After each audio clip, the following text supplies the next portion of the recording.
सभी साथियों को मेरा नमस्कार। संस्कृत दिवस क्यों मनाएं? आज इस विषय को लेकर के आपके मध्य उपस्थित हूं मैं डॉक्टर निधि वेदरत्न। संस्कृत दिवस का महात्म्य क्या है?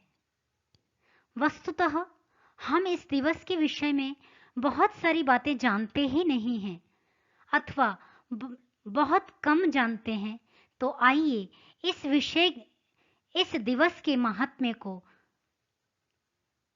समझने का चर्चा के माध्यम से प्रयास करेंगे। संस्कृत दिवस का महात्म्य क्या है? बंधुओं, यह दिन वस्तुतः 4 नामों से जाना जाता है: श्रावणी उपाकर्म, ऋषि तर्पण, रक्षाबंधन, संस्कृत दिवस। हम सभी रक्षाबंधन और संस्कृत दिवस इन 2 नामों से तो परिचित हैं, परंतु कतिपय साथी ऊपर के 2 नामों से परिचित नहीं होंगे। आइए आज इसके विषय में कुछ चर्चा कर लेते हैं। श्रावणी उपाकर्म।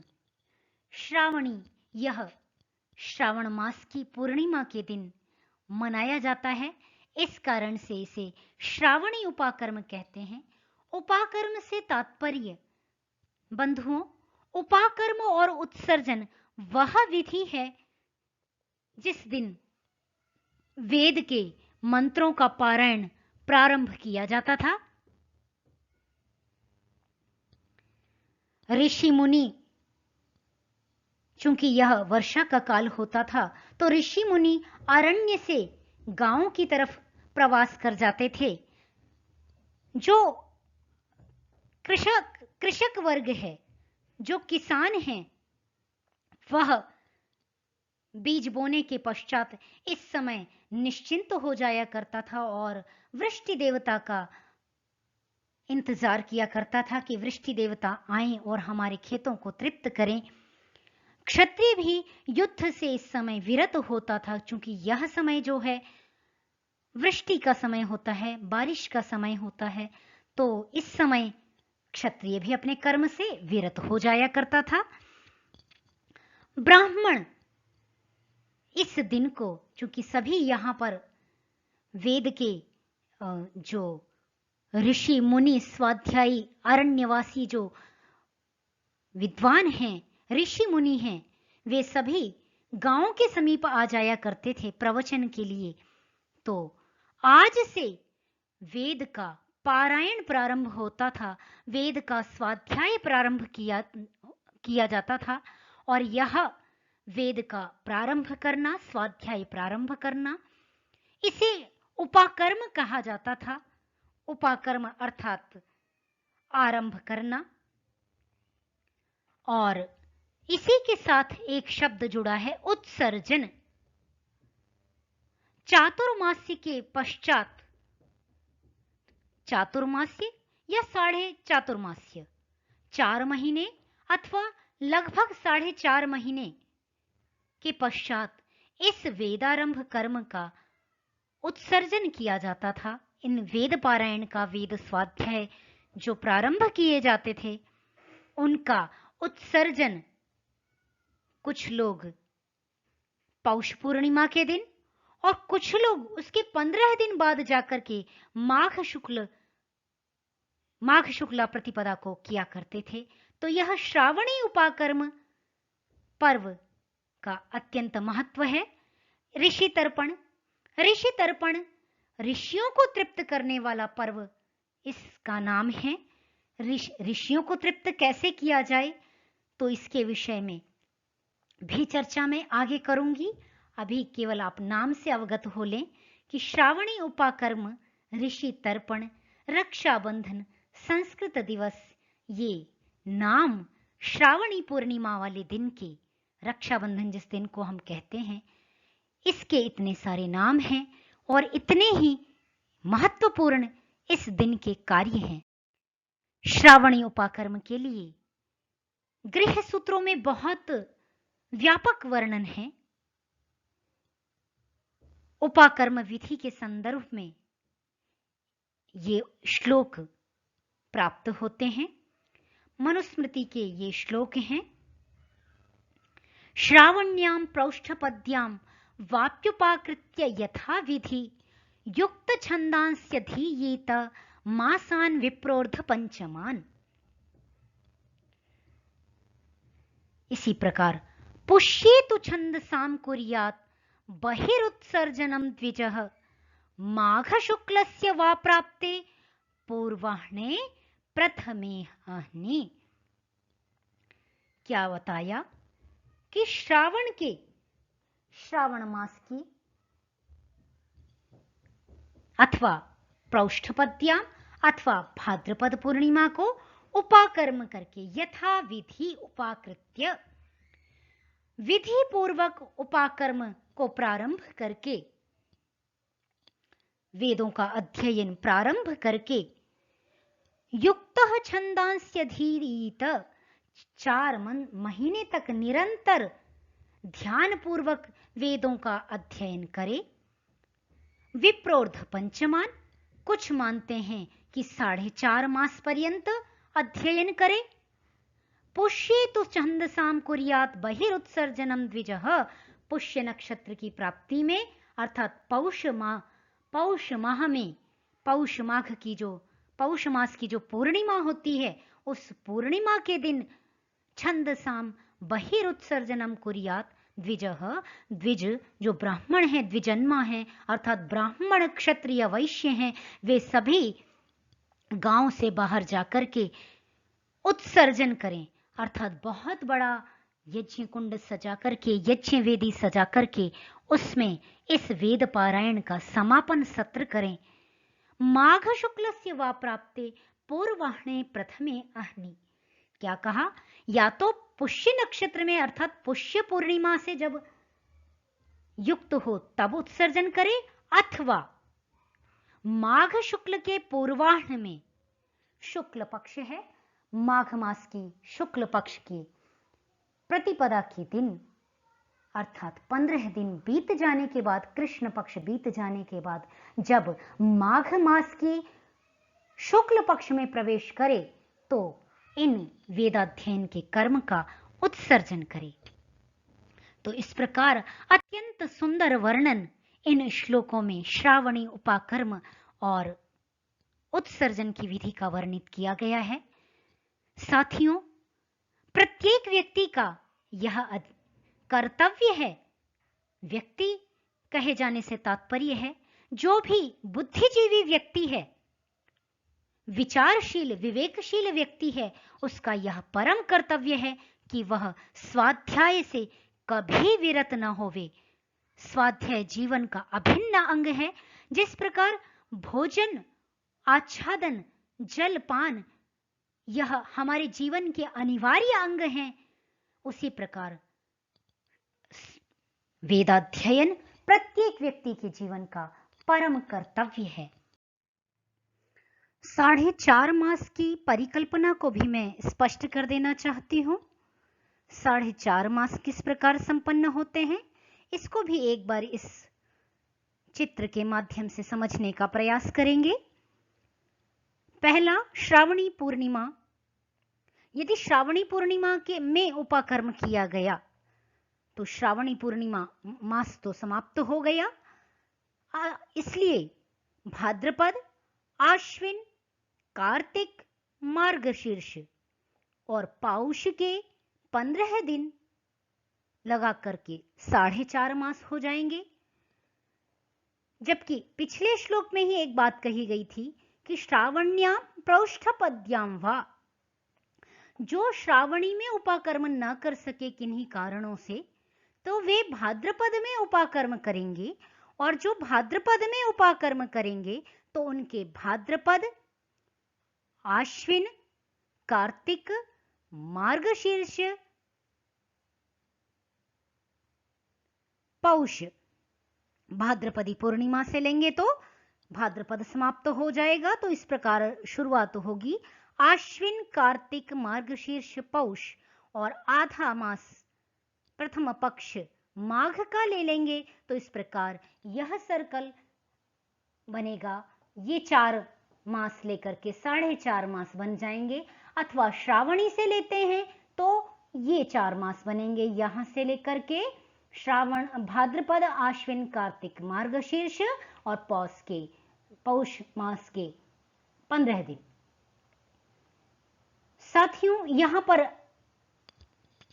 इस प्रकार भी समझ सकते हैं, कहीं कहीं आषाढ़ पूर्णिमा से भी, चूंकि वर्षा ऋतु का प्रारंभ आषाढ़ पूर्णिमा के पश्चात हो जाता है, चैत्र, वैशाख, ज्येष्ठ, आषाढ़, श्रावण, तो श्रावण से वर्षा ऋतु का प्रारंभ हो जाता है। तो आषाढ़ पूर्णिमा के दिन जो गुरु पूर्णिमा का उत्सव हम मनाते हैं, कहीं कहीं शोधकर्ताओं का यह मानना है कि गुरु पूर्णिमा के दिन वस्तुतः वेदारंभ का प्रारंभ किया जाता था। यदि आषाढ़ पूर्णिमा से हम यदि चातुर्मासी का प्रारंभ करें, वर्षा की दृष्टि से अलग अलग स्थानों में कहीं वर्षा प्रथम प्रारंभ हो जाती है, कहीं पर देर से प्रारंभ होती है। तो यदि हम आषाढ़ मास की पूर्णिमा, जिसे गुरु पूर्णिमा कहते हैं, उस गुरु पूर्णिमा से उपाकर्म को माने तो श्रावण, भाद्रपद, आश्विन, कार्तिक और मार्गशीर्ष के यदि प्रथम पक्ष ले लें तो ये 4.5 मास यहीं पर आकर के समाप्त हो जाता है। तो अलग अलग स्थानों में, अलग अलग प्रदेशों के अनुसार, देश काल परिस्थिति के अनुसार व्यवस्था परिवर्तित हो जाएगी। इसे आप अपनी सुविधानुसार उपर्युक्त तथ्यों को ध्यान में रखेंगे।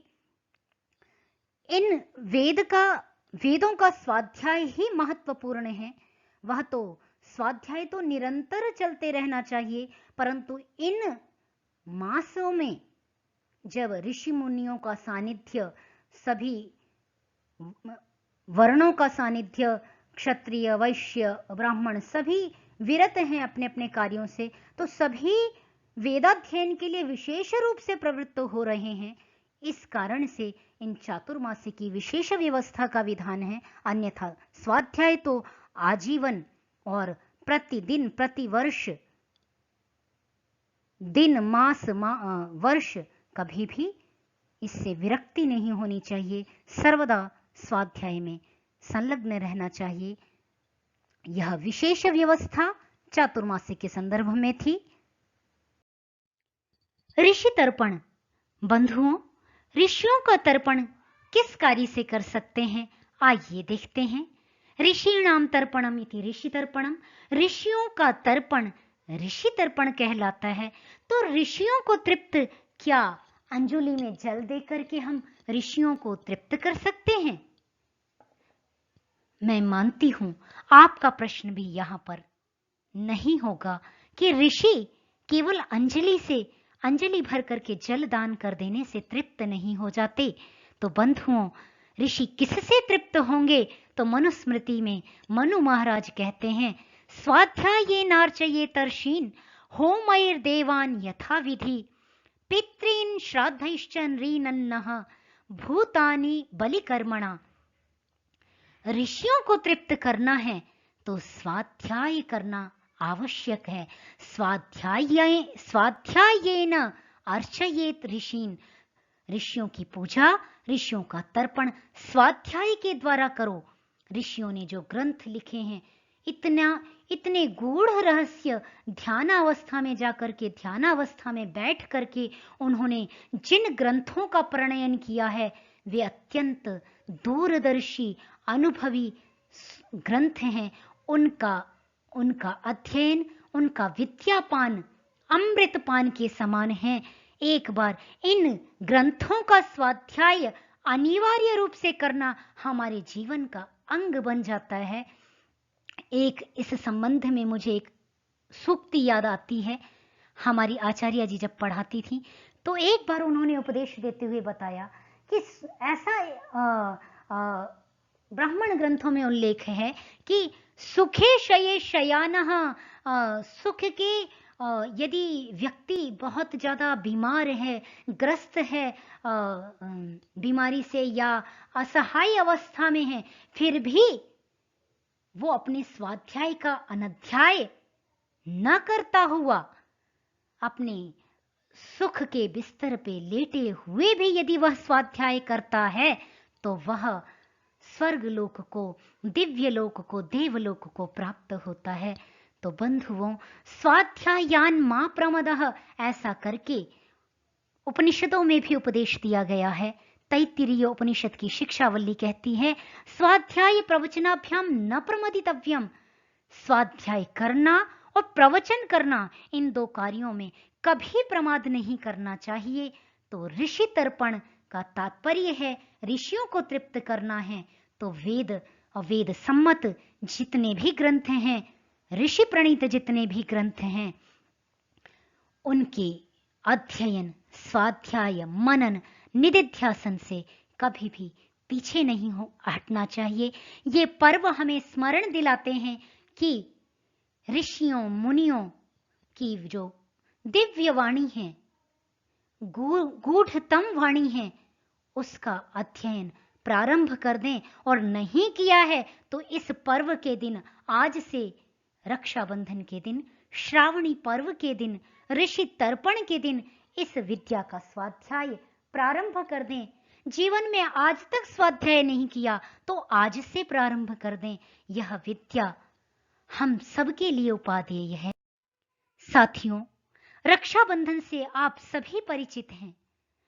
रक्षाबंधन की प्राचीन परंपरा, प्राचीन समय में रक्षाबंधन, यह रक्षा सूत्र जो है, यह याजक और यजमान के दाएं हाथ में बांधा जाता था, जो रक्षा का प्रतीक होता था कि जो यजमान हैं, पुरोहित हैं, वे अत्यंत विद्या से युक्त हैं, विद्या संपन्न हैं, वेदाध्यायी ब्राह्मण हैं। तो ये हमारा हमेशा सन्मार्ग में मार्गदर्शन करेंगे। इसीलिए कुल पुरोहित हुआ करते थे, कुल के यजमान हुआ करते थे। तो उनके हाथों में रक्षा सूत्र बांधने की प्रणाली थी। ऐतिहासिक परिप्रेक्ष्य में भी यदि हम देखते हैं तो स्मरण आता है कि चित्तौड़ की महारानी कर्णवती पर जब गुजरात के बादशाह ने आक्रमण की तैयारी कर ली तो महारानी कर्णवती मुगल बादशाह हुमायूं को राखी भेजती हैं और उस राखी का संदेश स्वयं की रक्षा होता है।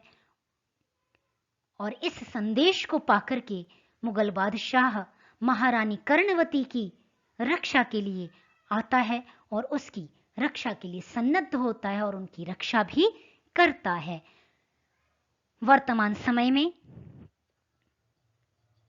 रक्षाबंधन भाई बहन के बीच के अटूट स्नेह, अटूट प्रेम के रिश्तों को दर्शाता है। आज हम सभी अत्यंत स्नेह के साथ इस पर्व को मनाते हैं। बहनें विवाहिता भी हो जाती हैं तो भी अपने भाइयों से मिलने इस दिन अवश्य जाती हैं। तो यह पर्व परस्पर स्नेह में बांधने का भी प्रतीक है, विद्या का भी प्रतीक है। एक और सबसे बड़ी चीज जो है संस्कृत दिवस, जिसको इस दिन के साथ जोड़ा गया, क्योंकि संस्कृत न केवल एक भाषा है, संस्कृत विद्या का अगाध भंडार है, विद्या का अगाध स्रोत है। उस विद्या के अमूल्य धरोहर को संजोने वाली भाषा संस्कृत को भारत सरकार ने वर्ष 1969 में इसे सभी केंद्रीय और राज्य सरकारों को राज्य स्तर पर इसको श्रावणी पर्व के दिवस को संस्कृत दिवस के रूप में मनाने की घोषणा की थी। और शिक्षा मंत्रालय के आदेशानुसार आज तक संस्कृत दिवस भारत के प्रत्येक राज्य में मनाया जाता है। और अब दिन प्रतिदिन इसका प्रचलन अत्यंत प्रखर होता जा रहा है। बहुत सारे लोग जागरूक हो रहे हैं और अत्यंत उत्सुकता के साथ संस्कृत सप्ताह के रूप में इस कार्यक्रम को 1 सप्ताह तक संचालित किया जाता है। आज यह न केवल देश में ही अपितु विदेशों में भी संस्कृत के उत्सवों का आयोजन प्रारंभ हो गया है। यह संस्कृत दिवस अत्यंत धूमधाम से विदेशों में भी मनाया जाने लगा है। संस्कृत उत्तराखंड की आधिकारिक भाषा है। इस कारण से उत्तराखंड राज्य में संस्कृत दिवस को अत्यंत उत्साहपूर्वक बहुविध गतिविधियों के साथ संचालित किया जाता है। संस्कृत दिवस के दिन क्या-क्या गतिविधियां की जाती हैं, उन पर मैंने थोड़ा सा प्रकाश डालने का प्रयास किया है।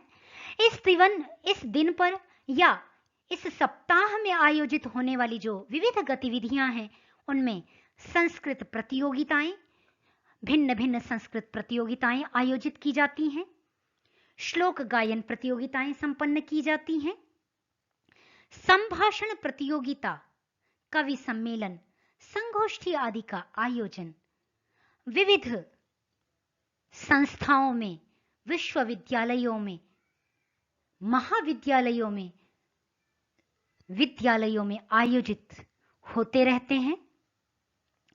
किन और नई गतिविधियों से हम युक्त हो सकते हैं? हम और भी कुछ संस्कृत दिवस को रोचक बनाने के लिए और कुछ नई गतिविधियां करना चाहें तो कौन ऐसी गतिविधियां हैं जिनको हम यहां पर जोड़ सकते हैं? तो मैंने उसे कुछ जोड़ने का प्रयास किया है। गीता स्मरण प्रतियोगिता, गीता श्लोक प्रतियोगिता, गीता के कुछ अध्याय दे दें कि संस्कृत सप्ताह के दिन दिवस के दौरान उसकी प्रतियोगिताएं आयोजित की जाएं तो बच्चे जोर शोर से उत्साह के साथ भाग लेते हैं। इस प्रकार शास्त्र का मंथन भी होता है और बड़ों का प्रयोजन है कि बच्चों तक शास्त्र और संस्कार पहुंचेगा, जबकि बच्चों को पुरस्कार के लोभ में बच्चे इन कार्यक्रमों की ओर अग्रसर होते हैं। तो ये एक बहुत अच्छा उपक्रम हो सकता है कि गीता स्मरण प्रतियोगिता की जाए, गीता श्लोक प्रतियोगिता आयोजित की जाए, रामायण के श्लोकों की प्रतियोगिता आयोजित की जाए। इसी प्रकार अन्य कुछ और भी प्रतियोगिताएं हम आयोजित कर सकते हैं। नाटक मंचन, संस्कृत में नाटक मंचन करें जिससे कि बालकों के मुख में संस्कृत बोलने की, संस्कृत की धारा प्रवाह वाक्यों को बोलने का अभ्यास हो जाए। कुछ लघु नाटिकाएं भी हम आयोजित कर सकते हैं, जैसा हम अपने विद्यालयों में, महाविद्यालयों में, अपनी कक्षाओं में मंचन कराते हैं बच्चों के द्वारा भी। तो लघु नाटिकाओं का अभ्यास भी इस दौरान बहुत अच्छे से कराया जा सकता है। गीत गायन, चूंकि गीत में सभी की रुचि होती है, आज कल बहुत अच्छी सी मैं ये विधा देख रही हूँ कि काफी हिंदी के चर्चित जो गीत हैं उनका भी संस्कृत में अनुवाद हो रहा है। तो उनको भी बच्चों को प्रेरित कर सकते हैं कि हिंदी की बजाय आप संस्कृत के गीतों का गायन करें। संवाद चर्चा, किसी विषय को लेकर के संवाद करना। अभिनय प्रतियोगिता, संस्कृत के चरित्रों को लेकर के अभिनय बच्चे करें और उनमें कुछ कुछ डायलॉग्स भी बोलें। कला प्रदर्शन, हम ड्राइंग कंपटीशन आयोजित करते हैं। संस्कृत के कुछ ऐसे कॉन्सेप्ट्स लेकर के हम कला प्रदर्शन कर सकते हैं जो ऐतिहासिक हों और प्राचीन हों, और इन कला प्रदर्शन की बहुत अच्छे हम जो चार्ट्स तैयार हों उन्हें ऑनलाइन डाल करके मल्टीपल गतिविधियों में उनका प्रयोग कर सकते हैं। तो ये एक बहुत अच्छा उपक्रम हो सकता है यदि इस पर थोड़ा सा कार्य किया जाए तो। सूक्ति लेखन, सूक्तियां संस्कृत की सुभाषित अत्यंत बहुमूल्य होते हैं। एक एक सूक्ति में बहुत बहुत रत्न पिरोए होते हैं। तो सूक्ति याद करा करके बच्चों को सूक्तियों के माध्यम से भी इस पर्व की सार्थकता की जा सकती है। निबंध लेखन प्रतियोगिता भी इसी क्रम में आयोजित की जा सकती है। साथियों, ये मेरे मन में कुछ संस्कृत विषय को लेकर के जिज्ञासा थी कि मैं आपके साथ उसको शेयर करूं। मैंने यह अपना प्रयास आपके साथ, एक लघु प्रयास शेयर करने का रखा, उपक्रम किया है। आपको हो सकता है आपके मन में भी कुछ नई गतिविधियां हों। यदि आप उनको मेरे साथ शेयर करें तो अवश्य ही आप उन्हें कमेंट बॉक्स में लिखें और बताएं कि और कौन सी नई गतिविधियां इसमें ऐड की जा सकती हैं, कौन से ऐसे नए रोचक कार्यक्रम हो सकते हैं जो हम अपने संस्कृत दिवस के दिन जोड़ें। साथियों, आपका बहुत बहुत धन्यवाद, बहुत बहुत आभार। आपने इस अमूल्य विषय को, अमूल्य धरोहर को सुना। यह हमारी प्राचीनतम धरोहर है और इसे मैं आप सब तक, जन जन तक पहुंचाकर अपने आप को गौरवान्वित महसूस कर रही हूं। सुनने के लिए आप सभी का धन्यवाद और आभार।